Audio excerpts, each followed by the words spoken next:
The ancient traveler turned east.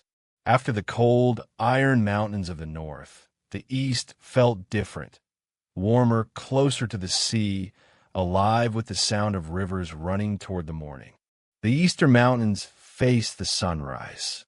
The ancient text says they stretch from Shuma Mountain in the north to Pei Mountain in the south, mountains that hold gold and jade and creatures the south and west and north had never seen.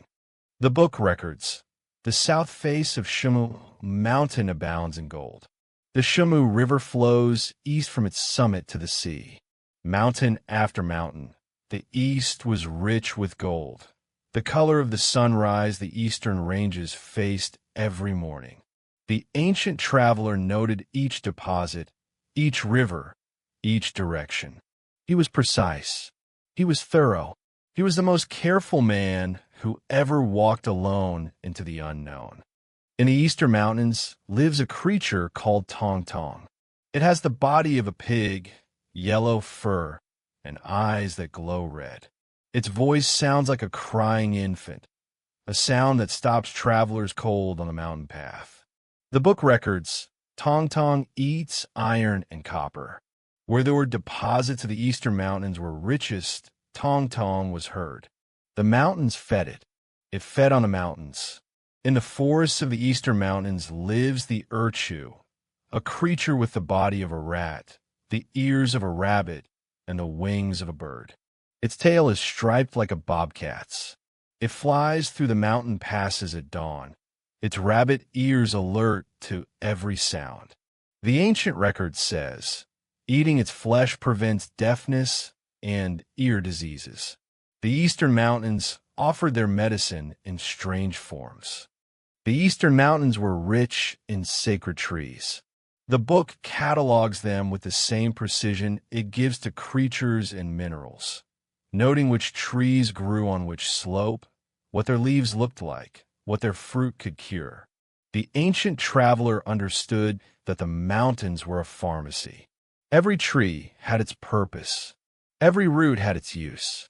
The east kept its medicines in the forest, waiting for those who knew how to read the book. The book records a creature called Qiuyu.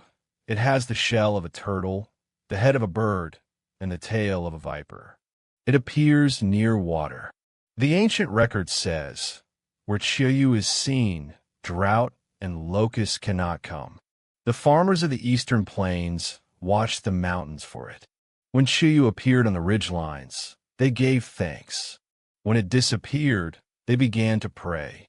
Every mountain in the eastern range sends its rivers east toward the sea.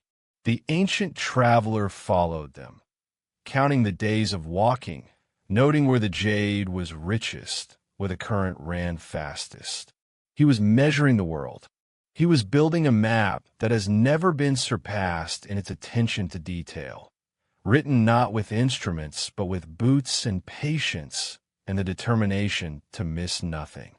At the eastern edge of the range, the mountains meet the sea. The cliffs of the eastern coast drop directly into the water. Mountains that have watched the sun rise over the ocean since before any dynasty gave them names.